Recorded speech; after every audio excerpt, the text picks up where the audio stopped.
Good afternoon, everyone. My script said good morning, but it is indeed this afternoon, so don't worry, we are very aware that we stand between you and your lunch and your dinner, so we'll aim to finish on time. What a fantastic overview we just had from Ziad. He already used one of the statistics I was hoping to use, so I'm going to talk about that one.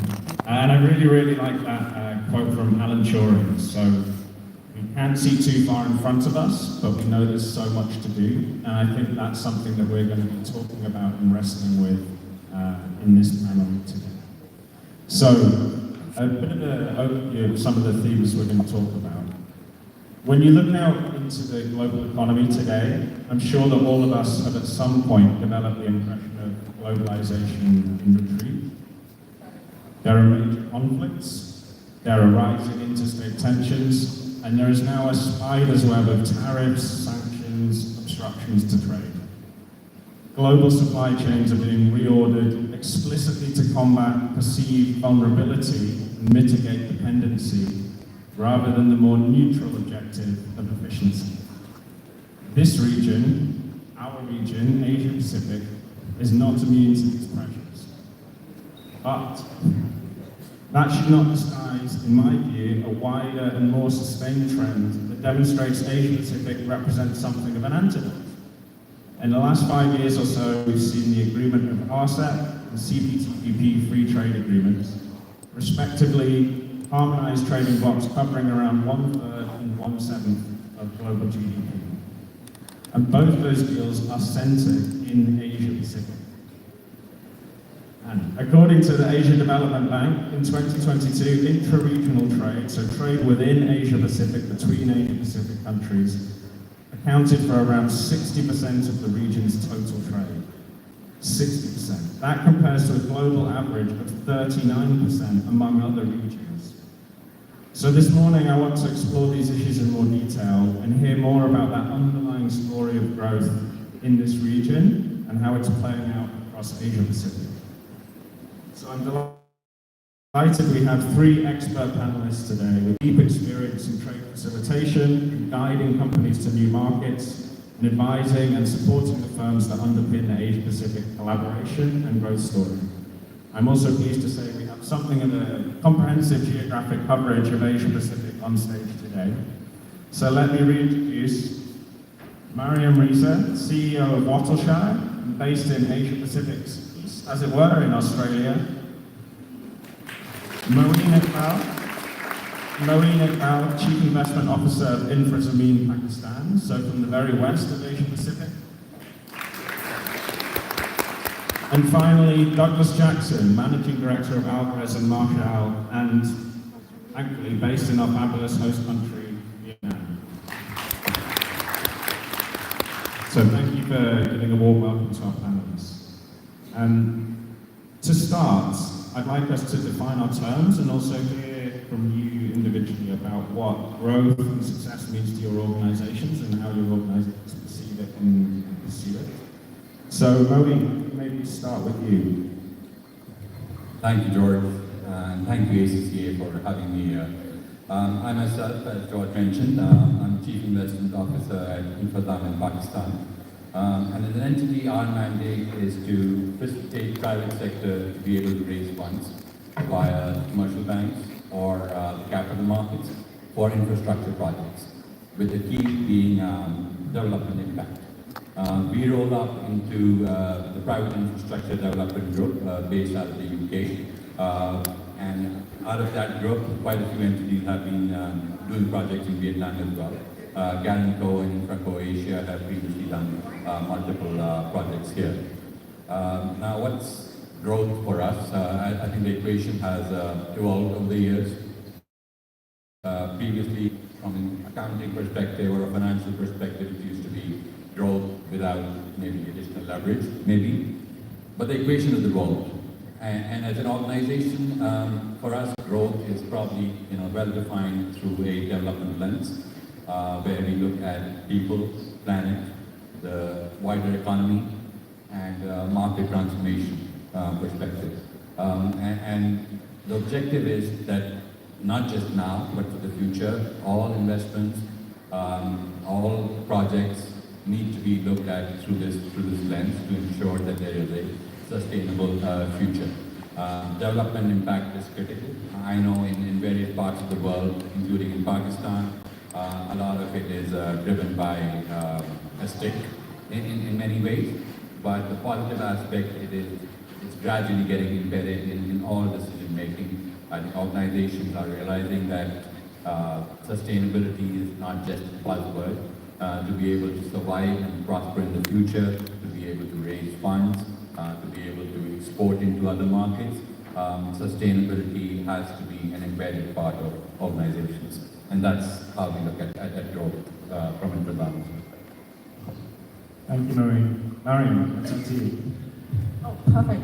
Welcome everybody and lovely to see you here. I'm going to tack off of Moin's answer because a lot of our answers are going to be quite similar. So my name is Mariam. I'm based out of Australia, but I do a lot of work in the APAC region as well. Two hats.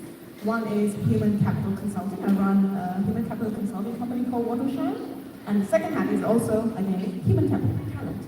I work for the state government around human capital optimization. So think, what level of stimulus do we give people to enter the workforce? How do we deal with the talent shortfall? How do we deal with people and better equip them for talent for the future?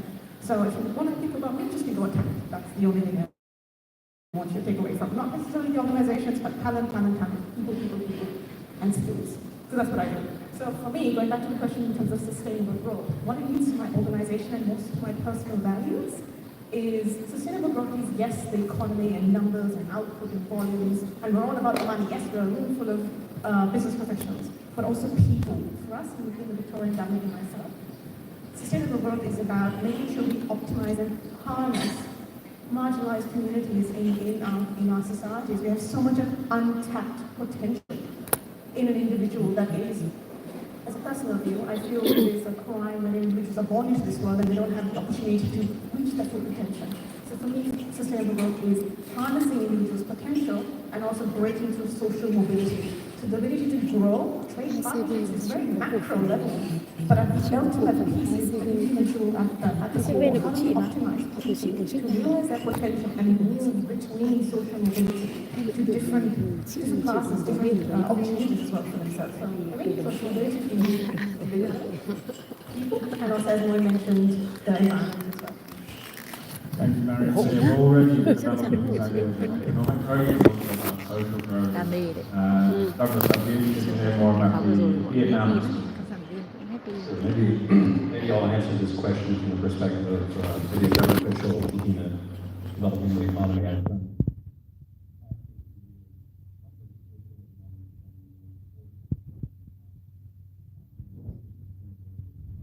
And maybe whenever the term sustainability comes up and there's talk about top-down commitments that are being made and incentivizing corporates to adopt more sustainable practices, I'm always sounding the cautionary note around the possibility for that to distort markets. So if I were to sort of step back and look at it from an economist's perspective, I'm very familiar with this hypothesis called the environmental Kuznets curve, which postulates that as the economy develops above a certain threshold value, people naturally become more concerned about the environment and begin to trade into corporations and products that are more sustainably, more environmentally sustainable. So for me, when I think about sustainable economic development, it's a very holistic approach that prioritizes the needs of people alive today while preserving the environment for future generations. But it's also looking to promote diverse economies across different industries, and also looks to develop the talent pools and the human resources that will help to sustain innovation in the market. Imposes certain regulations on the market to maintain protection of the environment and incentivize the right behavior, but doesn't overburden corporates with administrative red tape, which tends to squeeze out small enterprises and favor large corporates. And I think that's the key to long-term sustainable growth for Vietnam. Thank you, Douglas. And yeah, you mentioned the risk of squeezing out some of the smaller players there. And I want to turn back to you, Maureen, on this theme. Because it's a very interesting organisation because one of its key raise on metrics is to make sure that SMEs in the Pakistan space who might not otherwise have had the right access to capital in terms of pursuing their growth and making a very dollar-dominated environment, get a huge leg up from your product. So I'd just be interested to hear your reflections about that specific business model and how you see its ability to kind of bring to market potential that otherwise might not have. Bên em có vay nhiều không? Bên em không Thank vay you, gì. Private sector is dồi an dào. extremely critical part of any economy. I think a lot of innovation objective is to facilitate that. Unfortunately, in Pakistan, as was mentioned, the government borrowing has outcrowded the private sector. Almost 70% of bank loans are given to the government. Can't blame them with such high interest rate levels. And as a result of which, private sector financing prevents infrastructure investment. As a result of which, a lot of large infrastructure projects are done with FX-based loans, with a volatile environment, volatile currency that increasingly puts a lot of pressure on the government in the long term. So our objective is to enhance domestic liquidity and to enable private sector to move forward. Whereas banks like to make money, so what's lending to the government is the easiest way. We incentivize banks by trying to mitigate the risk. So we provide credit guarantees to the bank on behalf of the borrower, and it's an unconditional guarantee to be able to facilitate raising funds. Capital market is again a very big avenue to raise funds, and capital market development is absolutely critical to get domestic investors involved in the infrastructure growth of the country. An recent transaction, I think we did the first gender bond in South Asia, which was a 100% credit-backed instrument, and we were able to engage a diverse group of investors into the equation, and just to be able to ensure diversification, this instrument was not open to banks. So, getting all the investors in the space, mutual funds, pension funds, individual corporates, that was the idea behind that capital market. Vietnam is not much different. Private sector, Ủy ban hội viên ACCA Việt Nam. over here, and that's something I think that can really enable them. And when you go back to sustainability, for example, one key factor that we also look at is the export potential that any infrastructural investment has. And I think Vietnam will really benefit from that. Our group companies, as I mentioned, Garanco and Infraco, have done multiple projects over the years in Vietnam. Just to mention a few, I think there was Coxsand, a hydropower project, there was a solar project, there was EV Finance as another project. And positive news is that as a group, the private infrastructure development group is looking to set up a similar entity in Vietnam, a similar credit enhancement facility. That's something which I think Vietnam economy can really benefit from as well. Thank you, Marian. If I could maybe continue on the industry experience. I mean, you're talking about innovating vehicles for the first time in the region and having to between the most important stakeholders, whether that's institutions, governments. I'm just interested in how does InfraSME manage those sort of institutional relationships, making sure there's a sense of win-win, both in Pakistan but also overseas operations, I believe, into Africa and other regions too. So it's got to be quite culturally dynamic and understand where people are coming from. So as a group, PITCH operates in about 40 countries across sub-Saharan Africa, Southeast Asia. And I think cultural diversity is a must, collaborating with each other, learning from the lessons of each other is critical. In fact, this afternoon I'm meeting up with the local credit enhancement facility team, which is looking to set up. So that's an ongoing exercise. But locally, I think collaboration is absolutely critical. Blended finance as a term is often considered to be extremely complex. The way I look at it is creatively addressing solutions. And for that, educating the regulators, the stakeholders, this term is absolutely essential for a enhancement facility to function. Relevant stakeholders in terms of the company regulators, the stock market, the capital market regulators, the investors themselves, the private sector. They need to understand and how this can be benefited from. And for that, we do a lot of awareness sessions. We work very closely with regulators. Essentially, it's a win-win for all stakeholders. But the challenge is making them realize that the benefit that can accrue to them. So regular communication, getting them on board, awareness, working together with them as part of collaboration, I think is the only way forward. Douglas, if I could move us back to Vietnam and talk about some of the effective trade deals that quite recently started the session. I mean, I heard from Ian, the UK ambassador, earlier about just the sheer growth of Vietnam is seen by making it very central to supply chain, very central to the ASEAN growth. Is there any sort of strategies or advice that you provide your clients about how Vietnam can adopt, what changes it can adopt or approaches it can adopt to maximise the benefits of free trade deals like RCEPs? From the government perspective or from private corporate? Both, that'd be interesting. Okay, well maybe from a government perspective, I think there's three very specific things that I'd recommend out of a fairly long list.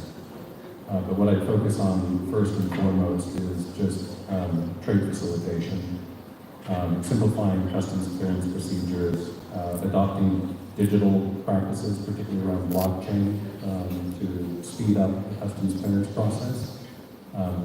Across ASEAN markets, the non-tariff barriers tend to still be fairly high, and I think that's a challenge that could be eliminated and would certainly increase the competitiveness of Vietnam. Within Southeast Asia, I think according to Bank's logistics index, Vietnam ranks 5 out of the 6 key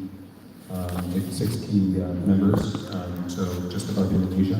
Em chả vào được cái này, tí chị cho em xem cái ngày mai cái nhé. I'd say that'd be a priority. Em không vào được. Em đánh email của em tự tạo mật khẩu mới được. Tự tạo mật khẩu tài khoản này mà, tài khoản mới mà. Đánh địa chỉ email của em, tạo một mật khẩu gì đó. I recently learned, by the way, in setting up an office in Vietnam, that by bringing foreign talent into the market, đánh email của em vào là tạo một cái mật khẩu Google 123 chẳng hạn. I wasn't aware of that. That seems Đánh mất đường pháo, một mật khẩu gì đấy. Của em là email mình đã đăng ký hay email nào cũng được. Cái nào cũng được. Is a challenge. And if I could just zoom on one area in particular that I think still needs a lot of work. First off, kudos to the Vietnam government for passing the law. I think it went into effect in 2021. Given that a fairly substantial development challenge for Vietnam is the development of infrastructure, the PPP law will help to promote foreign investment into these very large-scale projects. So, for example, the North-South line, where they intend to put rail on high-speed, cargo on high-speed lines. Two very specific challenges there, I think, are one, streamlining the procedures for application through PPP. Right now, it's fairly opaque. The steps and procedures aren't very clear. The timelines around each step in that process are still very difficult to determine.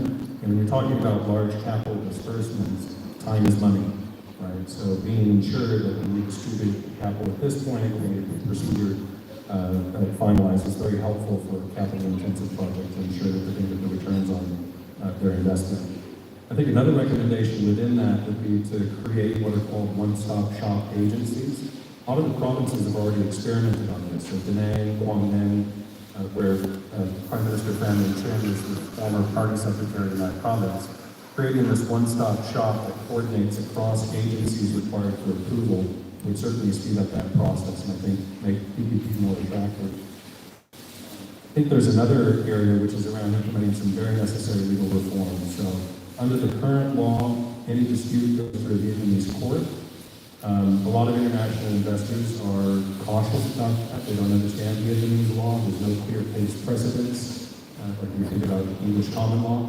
So setting up dedicated arbitration centers to PPP projects would be very helpful in that regard. And I think also maybe a court that focuses just on PPP would also be very helpful. And then there's some necessary protections that you want to put into place for investors. So for example, ensuring that a contract that's written under the current government doesn't get thrown out under subsequent regulations. So guaranteeing that the current laws as written will apply through the duration of that project would be important. Just as a starter. I could go on, but I think that'd be a place just to start if I were to give a priority recommendation to really speed up regional trade. No, thank you. It's incredibly helpful, Douglas, and thinking about, as you said, some of those things that I think we often think of business opportunities and trade opportunities just in terms of their kind of raw economic sense, but actually there's so much devil in the detail of navigation and adaptation going through. You mentioned some of the unforeseen costs that potentially businesses could stumble across, and it's about getting through the kind of thicket of issues and opportunities in the right way, rather than just thinking my idea is pure, it's wonderful, it must work, you know. So staying on this policy conversation, Mariam, you mentioned you work as a CEO, but also advising government on supporting SMEs. I'd just be interested in what policies you feel have been most effective in supporting SMEs grow internationally. That's actually a great question. So when I think through policies and also the initiatives that we've taken as the Australian government to facilitate and foster international trade and partnerships as well. So the first one is finance. So a lot of organizations, particularly the SMEs, struggle with is finance. Lines of credit to go international itself. So finance is a big one. The Australian government has the Export and Development Board and also the Export Finance Committee. So lots of agencies that you can go to and ask for assistance anywhere. At this stage, we're really curious about the market, but we just don't have lines of credit. And so we do have structured programs for that. So that's one example. And to give you a real life example, during COVID, we all know about Australia is well known for a lot of industries, one of which is dairy and food products and health, readiness.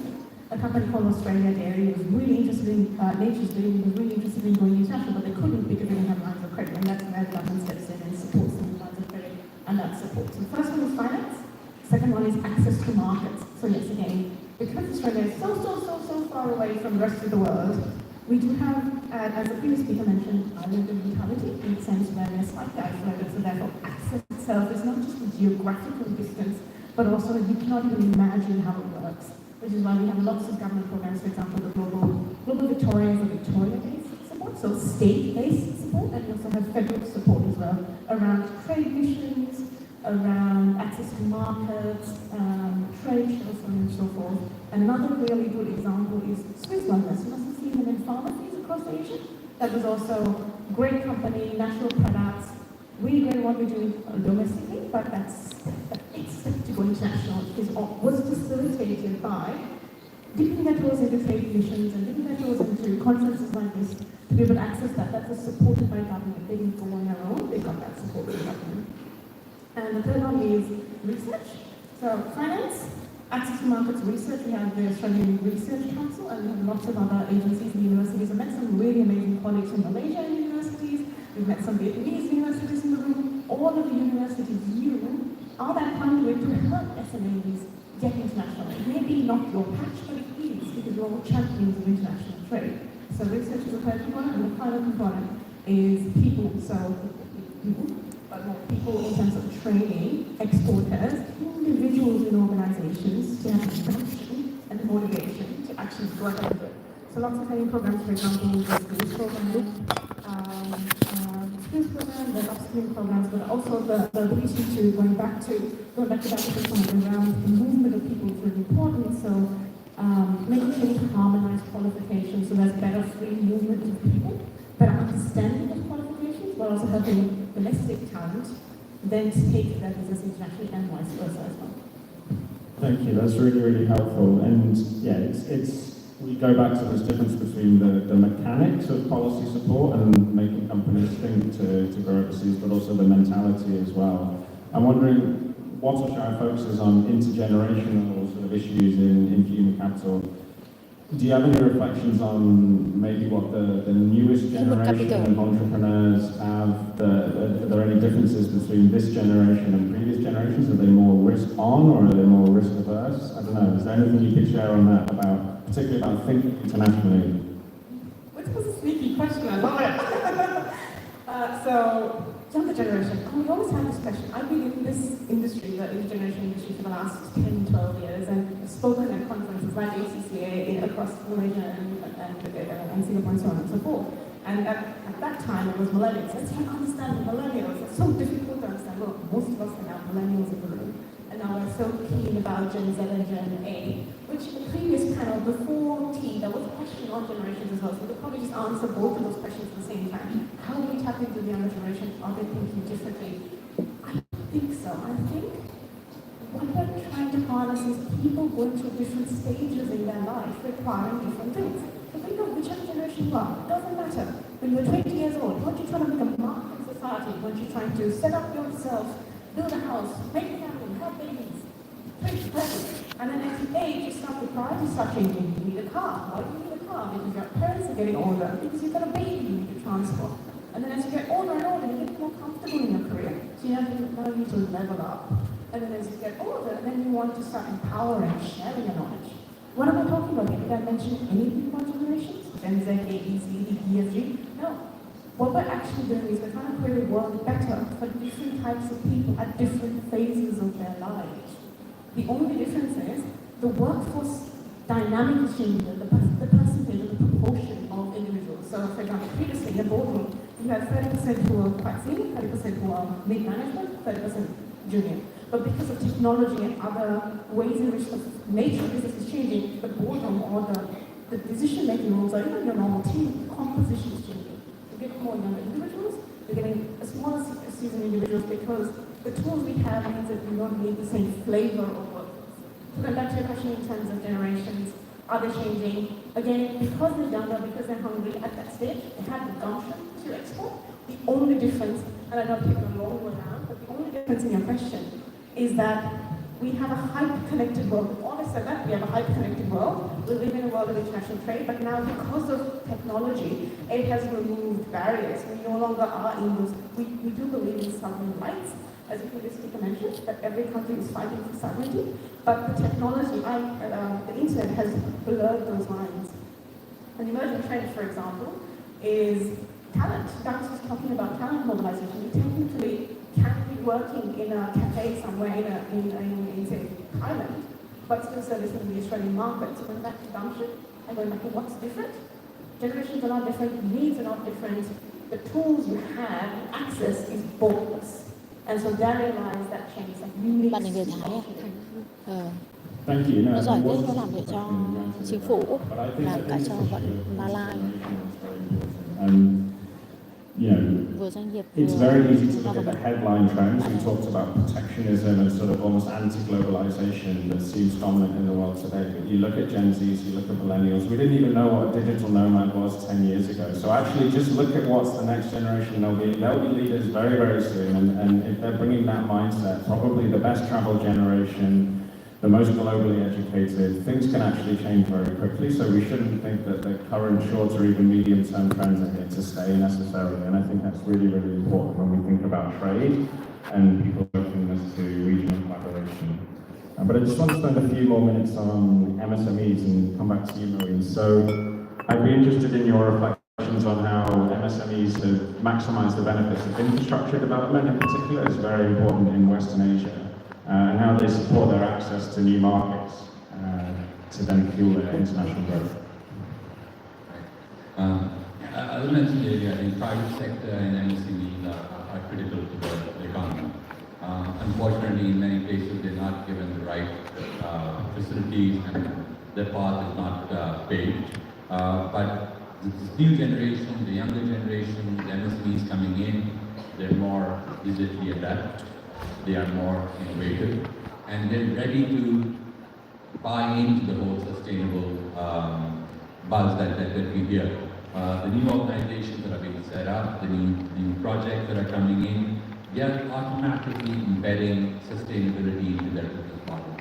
When they're told to pitch to anyone, those aspects are already embedded in their systems. And the biggest advantage that they have is being small, be it from a digitization perspective or a sustainability perspective. They're able to implement and incorporate those elements a lot easier than the larger corporates or the government for that matter. So I think it's an advantage that all of us need to benefit from by paving a way for MSMEs to play a bigger role. I think they're a bit challenged at this stage, but I think globalization is coming naturally to these guys. The digitization and the connectivity prevents them of thinking cross-border issues. For them, it's all one in one go. It's a matter of facilitating that thought process and mindset because this new generation is more adept.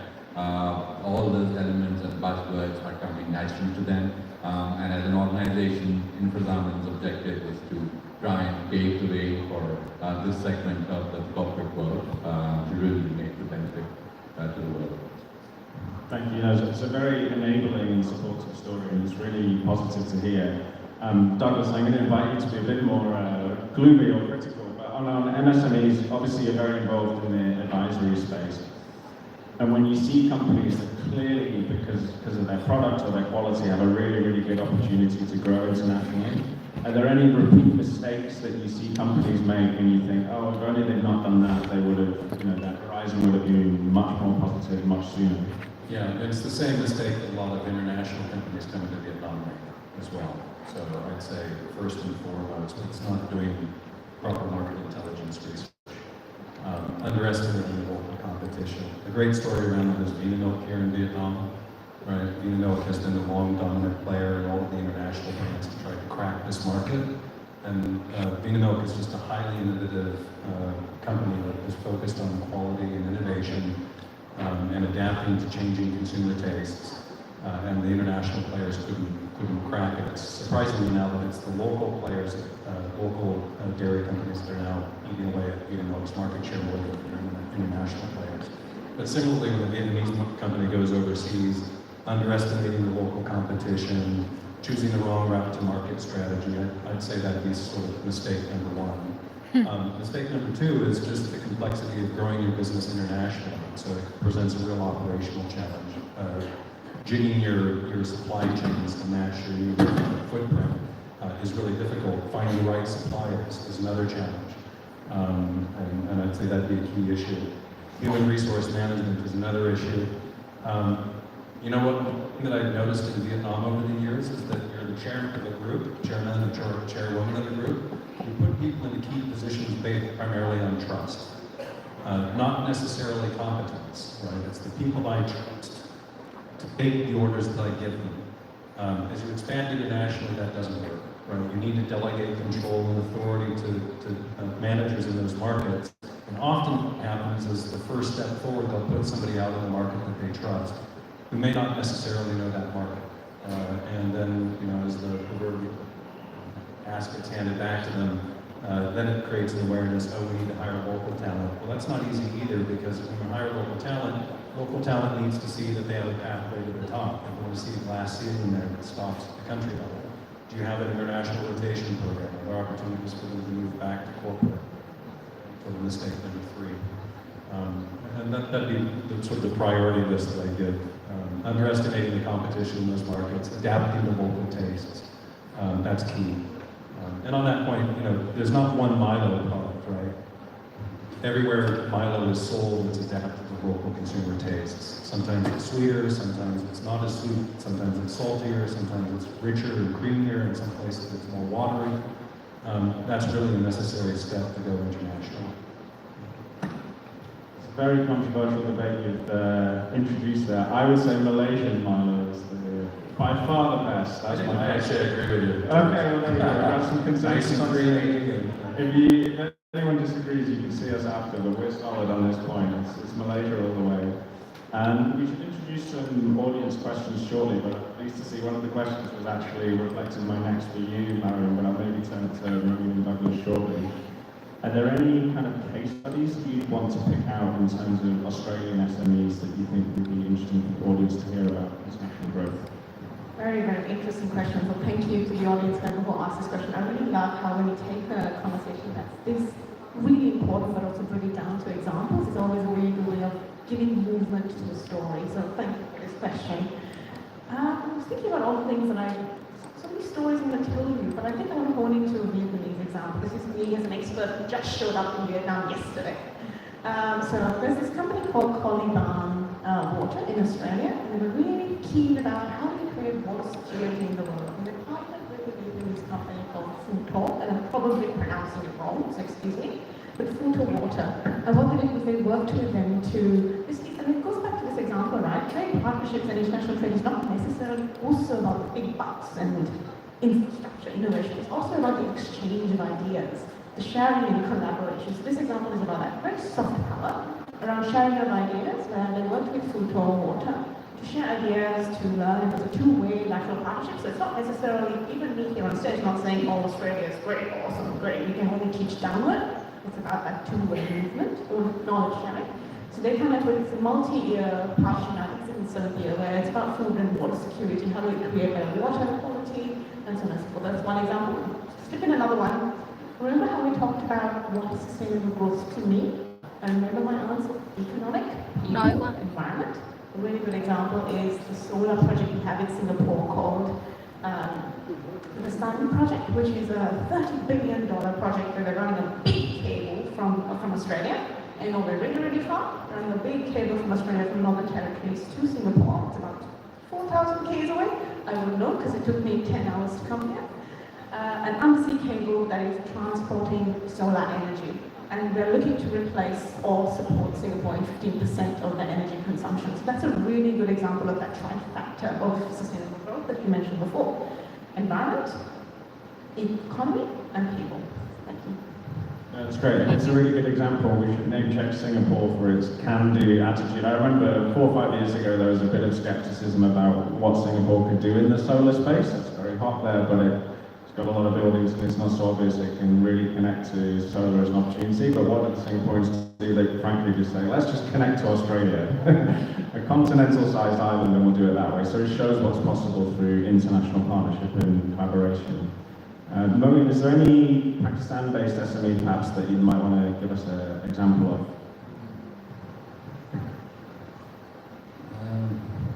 I think in terms of international collaboration perspective, I think a good example, maybe not definitely Pakistan-based, but I think as part of our larger group, the pitch group, we operate across 40 countries, and I think learning from the lessons of each other, from what Douglas said, understanding the local environment, understanding the ecosystem, understanding the risks, be it entering a country, be it assessing the risk of any project.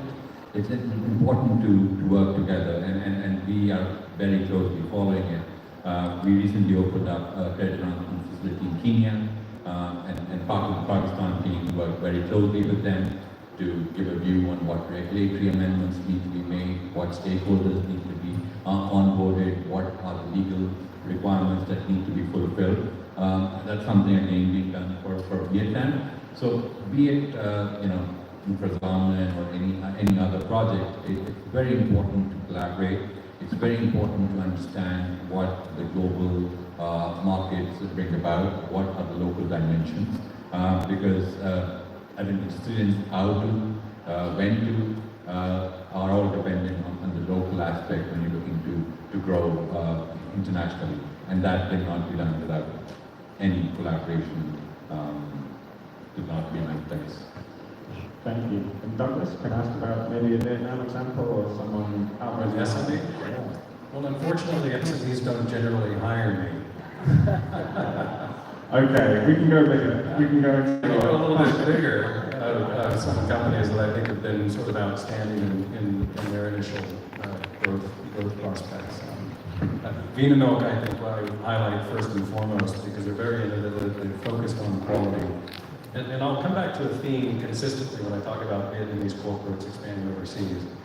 There is a tendency here in Vietnam for corporate to sort of get into corporate venturing, diverging away from their core businesses into non-related industries, and sort of it's in a high-growth market like Vietnam, where it's historically been growing 7.5%. It's pretty easy. The tide will lift all ships, and so you can venture off into new businesses, and they'll generally generate returns for you. Except when we move into an environment like right now, where the tide has receded, capital has become a bit more scarce. I'd sort of point to sort of 5 things that I focus on before I start venturing offshore. One is having that focus on quality and innovation. I think Vietnam would be a good example of that. I think, especially as it relates to attracting foreign investment to help your international expansion, I focus on governance and transparency. And I think FPT has really established a good model for that. They're sort of renowned for financial transparency. They've got very good corporate governance, and that both attracts partners to their business, but also investment into their business. A third company I'd maybe look at would be Techcom Bank. Techcom Bank has not yet gone international, but I think they're a good example of a company that really focuses on talent development.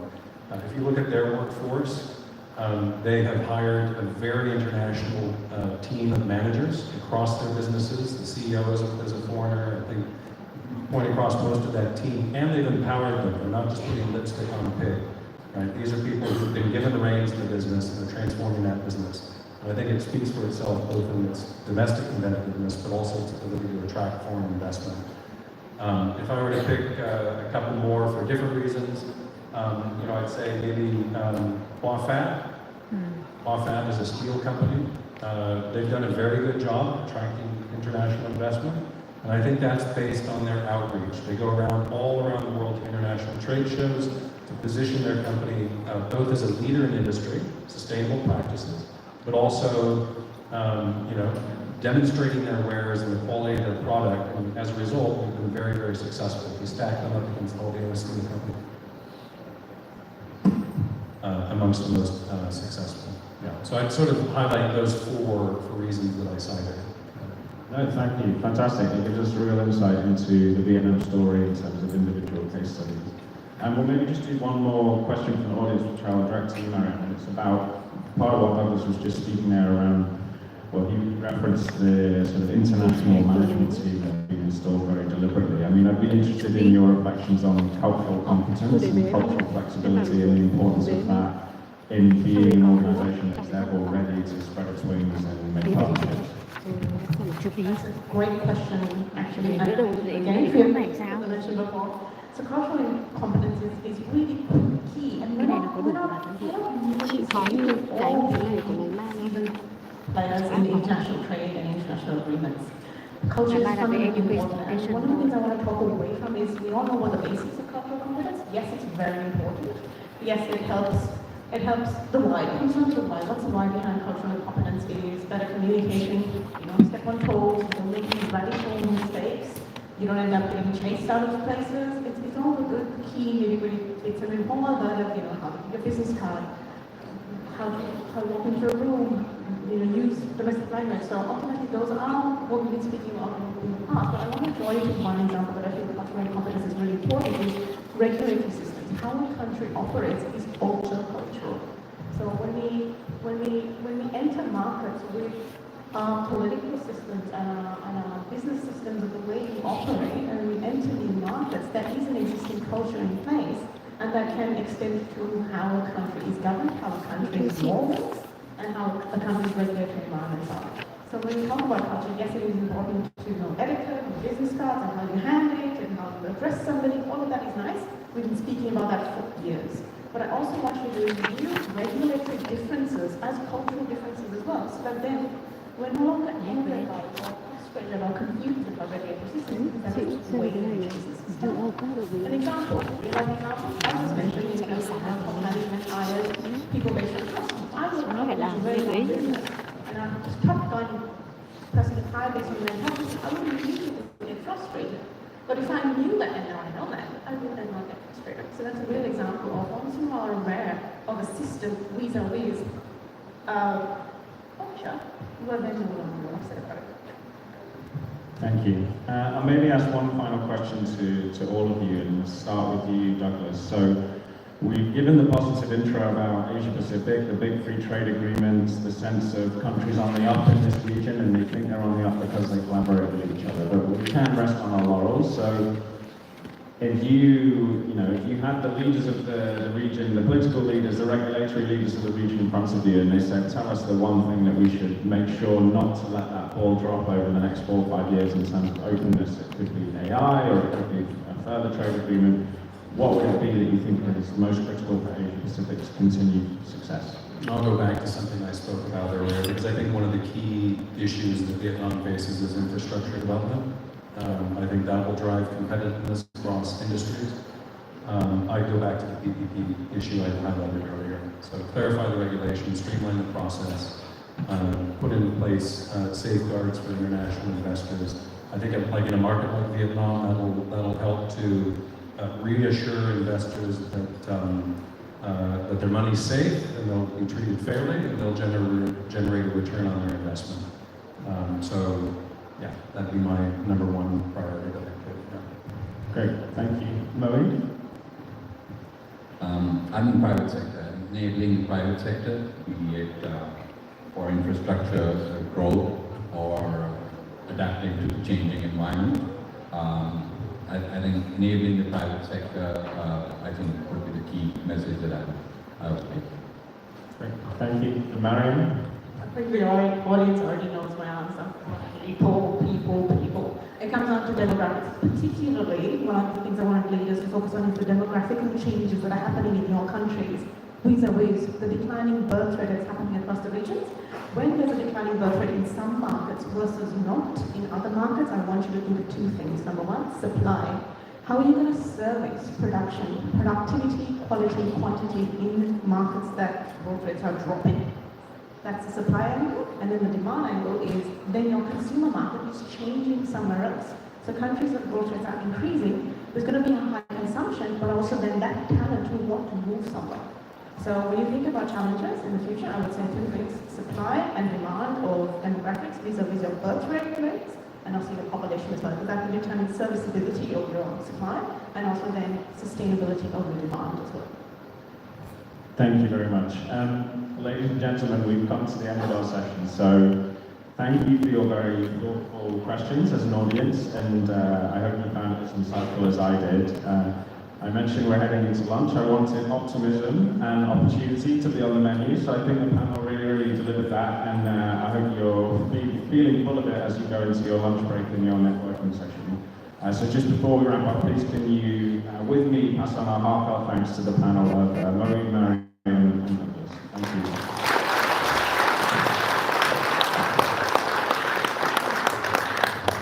Thank you very much to all the panelists and the moderator, and we'd like to invite you to please remain on stage.